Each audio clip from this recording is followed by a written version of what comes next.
ਪਿਛਲੇ ਦਿਨੀ ਲਖਨਊ ਸ਼ਹਿਰ ਦੇ ਵਿੱਚ ਕੁਰਾਨ ਸ਼ਰੀਫ ਦੀ ਬੇਅਦਬੀ ਕੀਤੀ ਗਈ, ਜਿਸ ਕਾਰਨ ਜਲੰਧਰ ਸ਼ਹਿਰ ਦੇ ਵਿੱਚ ਮੁਸਲਿਮ ਸਮਾਜ ਦੇ ਲੋਕ ਵੱਡੀ ਗਿਣਤੀ ਦੇ ਵਿੱਚ ਇਕੱਠੇ ਹੋਏ ਹਨ। ਗੱਲਬਾਤ ਕਰਦੇ ਹਾਂ, ਐਡਵੋਕੇਟ ਸਾਡੇ ਨਾਲ ਨੇ। ਸਰ, ਪ੍ਰੋਟੈਸਟ ਕਰ ਰਹੇ ਹੋ, ਕੀ ਕਰਨਾ? ਸਰ, ਇੱਕ ਸ਼ੀਆ ਵਕਫ ਬੋਰਡ ਦਾ ਸਾਬਕਾ ਚੇਅਰਮੈਨ ਜਿਹਦਾ ਨਾਮ ਵਸੀਮ ਰਿਜ਼ਵੀ ਆ, ਉਹਨੇ ਬੀਤੇ ਦਿਨ ਪਹਿਲਾਂ ਕੁਰਾਨ ਸ਼ਰੀਫ ਦੀ 26 ਆਇਤਾਂ ਨੂੰ ਸ਼ਹੀਦ ਕੀਤਾ ਸੀਗਾ।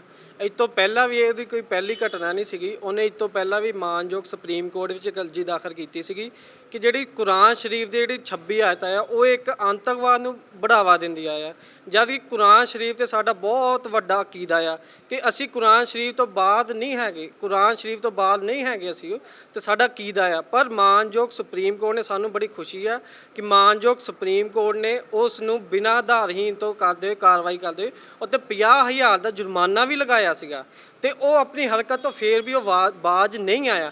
ਉਹਨੇ ਫੇਰ ਇੱਕ ਵਾਰ ਮੁਸਲਿਮ ਧਰਮ ਦੀ ਭਾਵਨਾਵਾਂ ਨੂੰ ਠੇਸ ਪਹੁੰਚਾਇਆ ਤੇ ਉਹਨੇ ਕੁਰਾਨ ਸ਼ਰੀਫ ਦੀ 26 ਆਇਤਾਂ ਨੂੰ ਸ਼ਹੀਦ ਕੀਤਾ, ਇੱਕ ਵੀਡੀਓ ਬਣਾ ਕੇ, ਅਤੇ ਕਿਹਾ ਕਿ ਇੱਕ ਨਵੀਂ ਕੁਰਾਨ ਲੈ ਕੇ ਆ ਗਿਆ।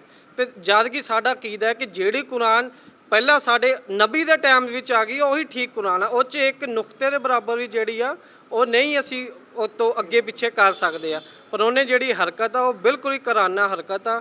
ਪਤਾ ਨਹੀਂ ਉਹ ਕਿਹਦੀ ਸ਼ਹਿ 'ਤੇ ਕਰ ਰਿਹਾ ਵਾ। ਸਾਡੇ ਸਾਰੇ ਮੁਸਲਿਮ ਸਮਾਜ ਦੇ ਲੋਕਾਂ ਵਿੱਚ ਬੜੀ ਰੋਸ਼ ਆ ਕਿ ਉਹ ਇਸ ਘਟਨਾ ਨੂੰ ਜਿਹੜਾ ਉਹਨੇ ਅੰਜਾਮ ਦਿੱਤਾ ਆ। ਇਸ ਕਰਕੇ ਅੱਜ ਸਾਰੇ ਆਪਾਂ ਅੱਜ ਇਕੱਠੇ ਹੋਏ ਆ ਤੇ ਅਸੀਂ ਡੀਸੀ ਸਾਹਿਬ ਨੂੰ, ਮਾਨਯੋਗ ਕਮਿਸ਼ਨਰ ਸਾਹਿਬ ਨੂੰ ਇੱਕ ਮੰਗ ਪੱਤਰ ਦਿੱਤਾ ਸੀਗਾ ਬੀਤੇ ਦਿਨ ਪਹਿਲੇ ਹੀ, ਤੇ ਉਹਨਾਂ ਨੇ ਸਾਨੂੰ ਭਰੋਸਾ ਦਿਵਾਇਆ ਸੀਗਾ ਇਹਨਾਂ 'ਤੇ ਜਲਦ ਤੋਂ ਜਲਦ ਕਾਰਵਾਈ ਕੀਤੀ ਜਾਵੇਗੀ। ਤੇ ਸਾਨੂੰ ਆਪਣੇ ਪ੍ਰਸ਼ਾਸਨ 'ਤੇ ਵੀ ਯਕੀਨ ਆ ਕਿ ਉਹ ਜਿਹੜਾ ਜਲਦ ਤੋਂ ਜਲਦ ਇਹਨਾਂ 'ਤੇ ਕਾਰਵਾਈ ਕਰਕੇ ਇਹਨਾਂ ਨੂੰ ਗ੍ਰਿਫਤਾਰ ਕਰੂਗਾ ਤਾਂ ਕਿ ਮੁਸਲਮਾਨ ਸਮਾਜ ਨੂੰ ਜਿਹੜਾ ਆ ਉਹ ਇਨਸਾਫ ਮਿਲ ਸਕੇ।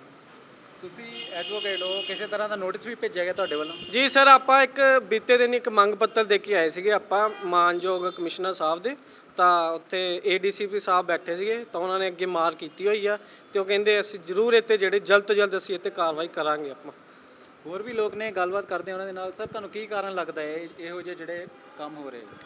ਪਹਿਲਾਂ ਤਾਂ ਮੈਂ ਮੀਡੀਆ ਦਾ ਬਹੁਤ ਧੰਨਵਾਦ ਕਰਨਾ ਚਾਹੁੰਦਾ, ਕਿਉਂਕਿ ਤੁਹਾਡੇ ਰਾਹੀਂ ਹੀ ਸਾਨੂੰ ਗੱਲਾਂ ਦਾ ਪਤਾ ਲੱਗਦਾ, ਸਾਡੇ ਦੇਸ਼ ਵਿੱਚ, ਸਾਡੇ ਸੂਬੇ ਵਿੱਚ ਕੀ ਹੋ ਰਿਹਾ, ਸਾਡੇ ਸਿਟੀ ਵਿੱਚ ਕੀ ਹੋ ਰਿਹਾ। ਤੁਹਾਡੇ ਹੀ ਥਰੂ ਸਾਨੂੰ ਪਤਾ ਚੱਲਦਾ ਕਿ ਮੈਂ ਪਰਮਾਤਮਾ ਤੋਂ ਅਰਦਾਸ ਕਰਦਾ, ਉਸ ਖੁਦਾ ਕੋ ਦੁਆ ਵੀ ਕਰਦਾ ਕਿ ਨੈਸ਼ਨਲ ਮੀਡੀਆ ਵੀ ਤੁਹਾਡੇ ਵਾਂਗ ਹੋ ਜਾਏ, ਦੁੱਧ ਦਾ ਦੁੱਧ, ਪਾਣੀ ਦਾ ਪਾਣੀ ਕਰਨ ਵਾਲਾ ਹੋ ਜਾਏ, ਸੱਚ ਦਿਖਾਉਣ ਵਾਲਾ ਹੋ ਜਾਏ। ਜਿਹੜਾ ਨੈਸ਼ਨਲ ਮੀਡੀਆ ਵੀ ਸਭ ਤੋਂ ਵੱਡੀ ਜਿਹੜੀ ਅਸੀਂ ਅੱਜ ਦੇਸ਼ ਦਾ ਗੁਨੇਗਾਰ ਨੈਸ਼ਨਲ ਮੀਡੀਆ, ਕਿ ਜਿਹੜਾ ਚੰਦ ਟੁਕੜਿਆਂ 'ਤੇ ਵਿਕਿਆ ਹੋ ਕੇ, ਚੰਦ ਟੁਕੜਿਆਂ 'ਤੇ ਵਿਕਿਆ ਹੋ ਕੇ ਸਾਡੇ ਦੇਸ਼ ਦਾ ਬਿੜਾ ਬਿਠਾਉਣ 'ਤੇ ਆਇਆ। ਮੀਡੀਆ ਦਾ ਕੰਮ ਕੀ ਆ? ਸੱਚ ਦਿਖਾਉਣਾ, ਚਾਹੇ ਕਿਸੇ ਵੀ ਪਾਰਟੀ ਹੋਵੇ, ਚਾਹੇ ਕੋਈ ਵੀ ਸਰਕਾਰ ਹੋਵੇ, ਚਾਹੇ ਕੋਈ ਵੀ ਪਾਰਟੀ ਹੋਵੇ, ਸੱਚ ਦਿਖਾਉਣਾ ਇਹ ਮੀਡੀਆ ਦਾ ਕੰਮ ਆ। ਹੁਣ ਮੈਂ ਮੁੱਦੇ 'ਤੇ ਆਇਆ। ਮੁੱਦਾ ਇਹ ਹੈਗਾ ਕਿ ਵਸੀਮ ਰਿਜ਼ਵੀ ਨੇ ਕਿ ਜਿਹੜੇ 26 ਆਇਤਾਂ ਨੂੰ ਪਾੜਿਆ, ਉਹਨੇ ਬਹੁਤ ਹੀ ਵੱਡਾ ਘਿਨੌਣਾ ਉਹਦੀ ਹਰਕਤ ਮਾਫ ਕੀਤੇ ਯੋਗ ਨਹੀਂ ਹੈਗੀ। ਕਿ ਤੁਸੀਂ ਦੇਖਿਆ, ਆਪਾਂ ਪੰਜਾਬ ਦੇ ਵਿੱਚ ਆ, ਪੰਜਾਬ ਦੇ ਵਿੱਚ ਸ਼੍ਰੀ ਗੁਰੂ ਗ੍ਰੰਥ ਸਾਹਿਬ ਦੀ ਬੇਅਦਬੀ ਹੋਈ, ਲੋਕਾਂ ਨੇ ਪਾੜਿਆ, ਲੋਕਾਂ ਦੇ ਹਿਰਦੇ ਵਰੁੰਦਰੇ ਗਏ। ਉਹ ਹਲੇ ਵੀ ਸਾਡੇ ਜਿਹੜੇ ਆ ਹਿਰਦੇ ਆ ਉਹ ਠੀਕ ਨਹੀਂ ਹੋਏ। ਹੁਣ ਫਿਰ ਵਸੀਮ ਰਿਜ਼ਵੀ ਨੇ ਕੁਰਾਨ ਦੀਆਂ ਜਿਹੜੀਆਂ ਆਇਤਾਂ ਨੂੰ ਪਾੜ ਕੇ ਪੂਰੇ ਦੇਸ਼ ਦੇ ਨਹੀਂ, ਪੂਰੀ ਦੁਨੀਆ ਦੇ ਵਿੱਚ ਵਸਦੇ ਮੁਸਲਮਾਨਾਂ ਦੇ ਦਿਲਾਂ ਨੂੰ ਤੋੜਿਆ ਆ। ਇਹ ਜਿਹੜੀ ਆ ਉਹਦੀ ਹਰਕਤ ਆ ਉਹ ਮਾਫ ਕਰਨ ਵਾਲੀ ਨਹੀਂ ਹੈਗੀ। ਮੈਂ ਅਸਲ ਸਮਝਦਾ ਕਿ ਤੁਸੀਂ ਦੇਖਿਆ ਹੋਣਾ ਕਿ ਦੇਸ਼ ਦਾ ਸੰਵਿਧਾਨ, ਕਿ ਜਿਹੜਾ ਦੇਸ਼ ਦਾ ਸੰਵਿਧਾਨ ਜਿਹਦੇ ਉੱਪਰ ਦੇਸ਼ ਟਿਕਿਆ ਆ, ਉਹ ਵੀ ਪਾੜਿਆ ਗਿਆ ਸੀ। ਇਹਨਾਂ ਵਿੱਚੋਂ ਕੌਣ ਸੀ ਉਹ ਤੁਸੀਂ ਸਾਰਾ ਜੱਗ ਜ਼ਾਹਿਰ ਜਾਣਦਾ ਆ ਕਿ ਉਹ ਕਿਹਨਾਂ ਨੇ ਪਾੜਿਆ ਸੀ। ਫਿਰ ਬਾਬਾ ਸਾਹਿਬ ਡਾਕਟਰ BR ਅੰਬੇਦਕਰ ਜੀ ਦੇ ਸਟੈਚੂਆਂ ਦੀ ਬੇਅਦਬੀ ਹੋਈ, ਉਹਨਾਂ ਤੋੜਿਆ ਗਿਆ। ਫਿਰ ਬਹੁਤ ਘਟਨਾ ਬਹੁਤ ਆ। ਹੁਣ ਕੁਰਾਨ ਦੀ ਬੇਅਦਬੀ ਹੋ ਗਈ। ਫਿਰ ਪਿੱਛੇ ਦਿਨੇ ਇੱਕ ਜਿਹੜਾ ਆਪਣੇ ਆਪ ਨੂੰ ਸੰਤ ਕਹਿੰਦਾ ਸੀ, ਉਹਨੇ ਮੁਹੰਮਦ ਸੱਲੱਲਾਹੁ ਅਲੈਹਿ ਵਸੱਲਮ ਦੇ ਖਿਲਾਫ ਬੋਲਿਆ ਸੀ। ਮੇਰੇ ਦੱਸਣਾ ਇਹ ਆ, ਮੈਂ ਇਹ ਦੱਸਣਾ ਚਾਹੁੰਦਾ ਕਿ ਦੇਸ਼ ਨੂੰ ਇਹ ਬਹੁਤ ਘਾਟੇ ਵੱਲ ਲੈ ਕੇ ਜਾਣ ਡਿਆ। ਉਹ ਸਿਰਫ ਮੈਂ ਕਹਿਣ ਤੋਂ ਗੁਰੇਜ਼ ਨਹੀਂ ਕਰਦਾ, ਇਹਦੇ ਪਿੱਛੇ BJP ਸਰਕਾਰ। ਸਾਰੀਆਂ ਘਟਨਾ UP ਦੇ ਵਿੱਚ ਹੋ ਰਹੀਆਂ। UP ਇੱਕ ਜੰਗਲ ਰਾਜ ਬਣ ਗਿਆ ਆ, ਉਹ ਸ਼ਾਸਨ ਨਹੀਂ ਚੱਲ ਰਿਹਾ, ਇੱਕ ਜੰਗਲ ਰਾਜ ਚੱਲ ਰਿਹਾ। ਛੋਟੀ ਜਿਹੀ ਜਿਹੜੀ ਘਟਨਾ ਹੁੰਦੀ ਆ ਉਹਦੇ NSA ਲਾਇਆ ਦਿੱਤਾ ਜਾਂਦਾ। ਇਹ ਜਿਹੜੀ ਘਟਨਾ ਕੁਰਾਨ ਦੀ ਬੇਅਦਬੀ, ਕੁਰਾਨ ਨੂੰ ਪਾੜਿਆ, ਪੂਰੀ ਦੁਨੀਆ ਦੇ ਲੋਕਾਂ ਵਿੱਚ ਤਹਿਲਕਾ ਮਚੀ ਆ। ਅਗਰ ਉਹਨਾਂ ਨੂੰ ਸਜ਼ਾ ਨਹੀਂ ਮਿਲੀ, ਘੱਟ ਤੋਂ ਘੱਟ ਸਜ਼ਾ ਉਹਨਾਂ ਨੂੰ ਫਾਂਸੀ ਆ। ਘੱਟ ਤੋਂ ਘੱਟ ਸਜ਼ਾ ਵਸੀਮ ਰਿਜ਼ਵੀ ਨੂੰ ਫਾਂਸੀ ਆ। ਅਸੀਂ ਮਾਨਯੋਗ ਆਪਣੀ ਸੁਪਰੀਮ ਕੋਰਟ ਤੋਂ, ਆਪਣੇ ਮਾਣਯੋਗ ਆਪਣੀ ਜਿਹੜੀ ਸਰਕਾਰਾਂ ਤੋਂ ਆਪਾਂ ਬੇਨਤੀ ਕਰਦੇ ਹਾਂ ਕਿ ਉਹਨੂੰ ਇਸ ਦੀ ਸਜ਼ਾ ਦਿੱਤੀ ਜਾਵੇ। ਅਗਰ ਸਜ਼ਾ ਨਹੀਂ ਦਿੱਤੀ ਦੇਸ਼ ਦੇ ਹਾਲਾਤ ਕਦੀ ਵੀ ਵਿਗੜ ਸਕਦੇ ਆ। ਤੁਸੀਂ ਦੇਖਿਆ ਕਿ ਜਦੋਂ ਵੀ ਬੀਜੇਪੀ ਸਰਕਾਰ ਆਉਂਦੀ ਆ, ਜਦੋਂ ਇਲੈਕਸ਼ਨ ਕੋਲ ਆ ਜਾਂਦੇ ਆ, ਉਹਦੇ ਵਿੱਚ ਹਿੰਦੂ ਮੁਸਲਿਮ ਸਿੱਖ ਈਸਾਈਆਂ ਵਿੱਚ ਕੀ ਪਾੜ ਪਾਉਣਾ ਸ਼ੁਰੂ ਕਰ ਦਿੰਦੇ ਆ ਜਦੋਂ ਇਲੈਕਸ਼ਨ ਆ ਰਹੇ ਆ। ਮੈਂ ਦੇਸ਼ ਦੇ ਭਾਈਚਾਰਕ ਨੂੰ, ਸਾਰੀਆਂ ਪਾਰਟੀਆਂ ਨੂੰ, ਸਾਰੇ ਧਰਮਾਂ ਨੂੰ ਮੈਂ ਸੁਚੇਤ ਕਰਦਾ, ਇਹਨਾਂ ਨੂੰ ਮੈਂ ਬੇਨਤੀ ਕਰਦਾ, ਇਹਨਾਂ ਦੀਆਂ ਗੱਲਾਂ ਵਿੱਚ ਨਾ ਆਓ। ਆਪਣੇ ਦੇਸ਼ ਦਾ ਬੇੜਾ ਬਹਿ ਜਾਣਾ, ਦੇਸ਼ ਦਾ ਬੇੜਾ ਪਹਿਲਾਂ ਬੈਠ ਵੀ ਚੁੱਕਾ ਆ। ਮੈਂ ਨਾਲ ਇੱਕ ਹੋਰ ਐਡ ਕਰ ਦੇਵਾਂ ਗੱਲ ਕਿ ਦੇਖੋ ਪਹਿਲਾਂ ਸਿੱਖ ਭਾਈਚਾਰਾ ਪੂਰੀ ਆਪਣੇ ਸਰੀਰਾਂ ਉੱਤੇ ਉਹਨਾਂ ਨੇ ਪੂਰੀ ਸਰਦੀ ਆਪਣੇ ਸਰੀਰਾਂ ਤੋਂ ਨਾਲ ਬਰਦਾਸ਼ਤ ਕੀਤੀ, ਉਹਨਾਂ ਨੂੰ ਸ਼ਰਮ ਨਹੀਂ ਆਈ ਸਰਕਾਰਾਂ ਨੂੰ। ਹੁਣ ਫਿਰ ਗਰਮੀ, ਕਿੰਨੀ ਗਰਮੀ ਆ, ਏਸੀ ਵਿੱਚ ਵੀ ਲੋਕਾਂ ਨੂੰ ਚੈਨ ਨਹੀਂ ਹੈਗਾ, ਪਰ ਉਹ ਸਾਡੇ ਜਿਹੜੇ ਕਿਸਾਨ ਭਾਈਚਾਰਾ ਉਹ ਧੁੱਪੇ ਬੈਠਾ ਆ, ਉਹਨਾਂ ਨੂੰ ਸ਼ਰਮ ਨਹੀਂ ਆ ਰਹੀ। ਉਹਨਾਂ ਨੂੰ ਸ਼ਰਮ ਕਰਨੀ ਚਾਹੀਦੀ ਆ ਕਿ ਦੇਸ਼ ਦਾ ਜਿਹੜਾ ਪੀਐਮ ਹੈ ਨਾ ਉਹ ਜ਼ਾਲਮ ਨਾ ਬਣੇ। ਉਹਨੂੰ ਲੋਕਾਂ ਨੇ ਪ੍ਰਧਾਨ ਮੰਤਰੀ ਕਹਿ ਕੇ ਲੈ ਕੇ ਆਂਦਾ ਸੀਗਾ, ਦੇਸ਼ ਦੇ ਵਿਕਾਸ ਕਰਕੇ ਲੈ ਕੇ ਆਂਦਾ ਸੀ। ਉਹਨਾਂ ਨੂੰ ਲੋਕਾਂ ਨੂੰ ਪਤਾ ਹੁੰਦਾ ਕਿ ਜੇ ਜ਼ਾਲਮ ਹੁੰਦਾ ਕਦੀ ਵੀ ਚੁਣਦੇ ਨਾ ਉਹਨੂੰ। ਮੈਂ ਇਸ ਕਰਕੇ ਫਿਰ ਇੱਕ ਵਾਰੀ ਮੈਂ ਬੇਨਤੀ ਕਰਦਾ ਕਿ ਇਹਨਾਂ ਨੂੰ ਵਸੀਮ ਰਿਜ਼ਵੀ ਨੂੰ ਘੱਟ ਤੋਂ ਘੱਟ ਫਾਂਸੀ ਦੀ ਸਜ਼ਾ ਹੋਣੀ ਚਾਹੀਦੀ ਆ। ਇਹ ਸਾਰੇ ਮੁਸਲਮਾਨ ਭਾਈਚਾਰੇ ਦੀ ਮੰਗ ਆ। ਵਸੀਮ ਰਿਜ਼ਵੀ ਨੂੰ ਜੇ ਫਾਂਸੀ ਦੀ ਸਜ਼ਾ ਨਹੀਂ ਹੁੰਦੀ ਤਾਂ ਤੁਸੀਂ ਫਿਊਚਰ ਦੇ ਵਿੱਚ ਕੀ ਪਲੈਨਿੰਗ ਹੈ? ਨਹੀਂ ਦੇਖੋ, ਆਪਾਂ ਪਹਿਲਾਂ ਵੀ ਧਰਨੇ ਮੁਜ਼ਾਹਰੇ ਕਰਾਂਗੇ ਤਾਂ ਗਾਂ ਵੀ ਅਸੀਂ ਸਾਡਾ ਪ੍ਰੋਟੈਸਟ ਜਿਹੜਾ ਉਹ ਜਾਰੀ ਰਹੇਗਾ। ਅਸੀਂ ਇਹ ਰੁਕਣ ਵਾਲੇ ਨਹੀਂ ਹੈਗੇ, ਨਾ ਥੰਮਣ ਵਾਲੇ ਆ। ਸਾਡਾ ਜਿਹੜਾ ਮੁਸਲਮਾਨ ਭਾਈਚਾਰਾ ਉਹ ਇੱਕ ਹੈਗਾ ਆ। ਤੇ ਤੁਸੀਂ ਦੇਖਿਆ ਹੋਣਾ ਕਿ ਬੀਤੇ ਦਿਨ ਕੱਲ੍ਹ ਹੀ ਲੁਧਿਆਣੇ ਵਿੱਚ ਪ੍ਰੋਟੈਸਟ ਹੋਇਆ, ਤੇ ਪਹਿਲਾਂ ਮਲੇਰਕੋਟਲੇ ਵਿੱਚ ਹੋਇਆ। ਪੰਜਾਬ ਦੇ ਵੱਖ-ਵੱਖ ਥਾਵਾਂ 'ਤੇ ਜਿਹੜਾ ਪ੍ਰੋਟੈਸਟ ਚੱਲ ਰਿਹਾ ਵਾ। ਜਲੰਧਰ ਦੇ ਵਿੱਚ ਵੀ ਪਹਿਲਾਂ ਆਪਾਂ ਮੰਗ ਪੱਤਰ ਦੇ ਕੇ ਆਏ ਸੀਗੇ। ਤਾਂ ਜਿਹੜੀ ਸਾਡੀ ਮੀਡੀਆ ਵੀ ਦਾ ਵੀ ਧੰਨਵਾਦ ਕਰ, ਜਿਹੜੇ ਸਾਡੀ ਕਵਰੇਜ ਕਰਦੇ ਆ। ਅਸੀਂ ਇੱਦਾਂ ਵੀ ਜਿਹੜੇ ਮੁਜ਼ਾਹਰੇ ਜਿਹੜੇ ਉਹ ਜਾਰੀ ਰੱਖਾਂਗੇ, ਇਹ ਰੁਕਣ ਵਾਲੇ ਨਹੀਂ ਹੈਗੇ। बिस्मिल्लाहिर्रहमानिर्रहीम।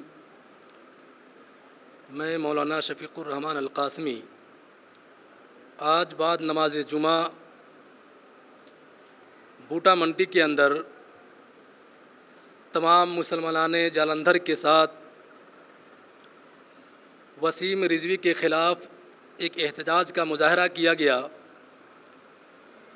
वजह इसकी यह है कि वसीम रिजवी ने कुरान के साथ बेहुरमती और गलत बयानबाजी की है और उन्होंने इस कुरान के अंदर 26 आयात को निकाल कर फाड़ा है और ये कहा है, ये साबित करने की कोशिश की है कि ये 26 आयात के ज़रिए आतंकवाद पैदा किया जाता है, जिहादी पैदा होते हैं। इसलिए इस 26 आयात को निकाल कर उन्होंने नया एडिशन कुरान का शाये किया है। यहाँ तक कि उसने इस कुरान हकीम को मुस्लिम पर्सनल लॉ बोर्ड के अंदर भेजा है। मैं मुस्लिम पर्सनल लॉ बोर्ड से भी ये गुजारिश करता हूँ कि आप हजरात आगे आएँ और इसके विरोध में, इसके ख़िलाफ़ एहतजाज और मुजाहरा करें, ताकि ये बार बार इस कुरान हकीम के साथ गलत बयानबाजी और इसके साथ बेहुरमती की हरकत किया करता है, इससे बाज आ जाए। मैं इस वसीम रिजवी से ये कहना चाहता हूँ कि ये वो कुरान हकीम है जिसके मुताल्लिक़ ख़ुद कुरान हकीम के अंदर ये फरमाया गया है हुदल लिन्नास। कुरान के अंदर कहा गया हुदल लिन्नास, हुदल लिल मुस्लिमीन नहीं कहा गया। इस कुरान हकीम को कहा गया कि तमाम इंसानों के लिए हिदायत का ज़रिया है, कामयाबी का ज़रिया है। मुसलमानों के लिए कामयाबी का ज़रिया नहीं कहा गया है। फिर भी यह वसीम रिजवी कमबख्त मलऊन कुरान हकीम को गलत साबित करने की कोशिश करता है, जबकि एक और जगह है आमनतु बिल्लाहि व मलाइकतिही व कुतुबिही व रुसुलिही व बास बादल मौत, कि ये कुरान मैं ईमान लाता हूँ अल्लाह पर, किताब पर, खिताब से मुराद कुरान हकीम पर, अल्लाह के रसूल नबी करीम अलैहिस्सलाम के ऊपर और मरने के ऊपर। अगर इन चार चीज़ों के ख़िलाफ़ अगर कोई गलत बयानबाजी करेगा, कोई गलत हरकत करेगा, बेहुरमती करने की कोशिश करेगा, हम तमाम मुसलमानान जालंधर इसको बर्दाश्त नहीं करेंगे। अगर इससे भी मैं अपनी सरकार और प्रशासन से ये गुजारिश करता हूँ कि वसीम रिजवी को फांसी दी जाए।